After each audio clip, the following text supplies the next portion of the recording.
এই দেখুন আল্লাহর কুদরত, যে এটা হলো সাফা পাহাড়। এই সাফা পাহাড় থেকে মারোয়া পাহাড় পর্যন্ত যাওয়া লাগে 7 গুণা।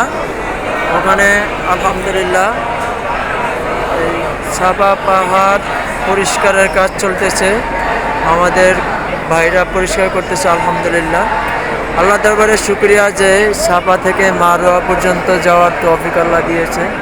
দেখুন হাজার হাজার মানুষ, হাজার হাজার হাজিরা এখানে আসে, এই সাফা থেকে মারোয়া পর্যন্ত তওয়াফ করে। আলহামদুলিল্লাহ আল্লাহ আমাকে আসার তৌফিক দিয়েছে এবং আমাদের আরও ভাইরা আছে। এই যে আমার এক বন্ধু, এখানে আরও ভাইরা আছে। আলহামদুলিল্লাহ আল্লাহ আসার তৌফিক দিয়েছে আমাদের সবাইকে। আল্লাহ দরবারে অসংখ্য শুকরিয়া মালিকের কাছে যে আল্লাহ পাক রব্বুল আলামিন আমাদেরকে এখানে আসার তৌফিক দিয়েছে। আল্লাহ সবাইকে যেন এখানে আসার তৌফিক দিও মালিক। হে আল্লাহ, সবাই যেন সাফা মারোয়া এবং মক্কা মদিনা সফর করার তৌফিক দিও আল্লাহ।